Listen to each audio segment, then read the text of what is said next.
NTV Urdu studio کے معزز ناظرین، السلام علیکم۔ عثمان خان غازی بانی عظیم سلطنت عثمانیہ 1258-59 میں موجودہ ترکی کے شہر سغوت میں پیدا ہوئے۔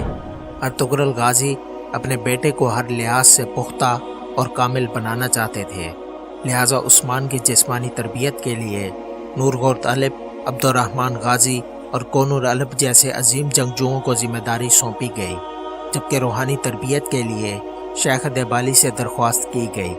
یوں عثمان بڑا ہو کر بہادر جنگجو اور عقل مند حکمران ثابت ہوا، جو اپنی رعایا کے ساتھ عدل و انصاف کرتا تھا، جس کی زندگی سادہ اور کبھی مال و دولت جمع نہیں کی۔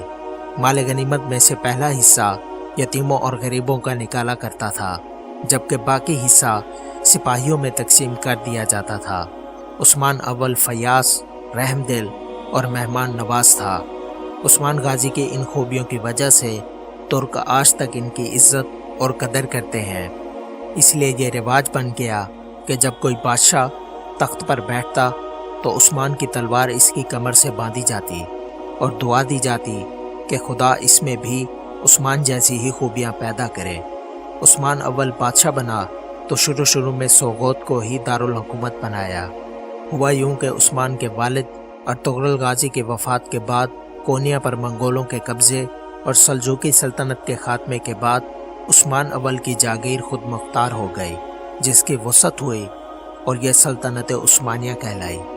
عثمان اول کی جاگیر کی سرحد قسطنطنیہ کی بازنطینی سلطنت سے ملی ہوئی تھی۔ یہ وہی بازنطینی حکومت تھی جو عربوں کے زمانے میں رومی سلطنت کے نام سے مشہور تھی، جسے بعد میں سلجوقی سلطنت نے آ لیا۔ اب یہ بازنطینی سلطنت بہت کمزور اور چھوٹی ہو گئی، لیکن پھر بھی عثمان خان کی جاگیر کے مقابلے بہت بڑی اور طاقتور تھی۔ یہ بازنطینی کلادار دستے بار بار عثمان اول کی جاگیر پر حملے کرتے رہتے تھے، اور جلد ہی عثمان خان غازی ان سے تنگ آ گیا اور اپنے سے کئی گنا بڑی اور طاقتور بازنطینی سلطنت سے جنگ پر اتر آیا، اور ان کے درمیان کئی خوفناک لڑائیاں ہوئیں۔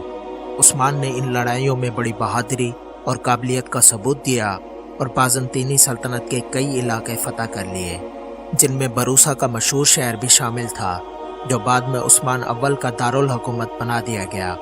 پھر عثمان نے ایک خواب دیکھا کہ ایک زبردست درخت اس کے پہلو میں نمودار ہوا اور بڑھتا چلا گیا، یہاں تک کہ اس کی شاخیں بحر و بر پر چھا گئیں۔ درخت کی جڑ سے نکل کر 4 بڑے دریا بہہ رہے تھے، 4 بڑے پہاڑ اس کی شاخوں کو سنبھالے ہوئے تھے۔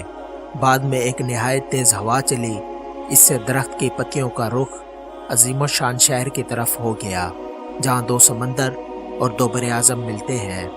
اس خواب کی تعبیر دراصل عظیم سلطنت عثمانیہ کی تھی۔ یہ دریا دجلہ، نیل اور فرات تھے، جبکہ پہاڑ کوہ طور، کوہ بلقان اور کوکاف تھے۔ عثمان اول کی اولادوں نے ان علاقوں کو فتح کیا، جبکہ یہ عظیم الشان شہر قسطنطنیہ تھا، جسے عثمان اول تو فتح نہ کر سکا، لیکن بعد میں یہ بھی فتح ہو گیا۔ عثمان کی وفات بروسا شہر فتح ہونے کے بعد 21 اگست سن 1326 میں ہوئی، جب ان کی عمر 66 برس تھی۔ انہیں بروسا میں ہی دفن کیا گیا۔ ان کی 2 بیویاں تھیں، ان میں ایک رابعہ بالا خاتون، دوسری مال خاتون تھی۔ عثمان کے بعد ان کے اولاد میں بڑے بڑے بادشاہ ہوئے، جنہوں نے ان کے خواب کو سچا کر دکھایا۔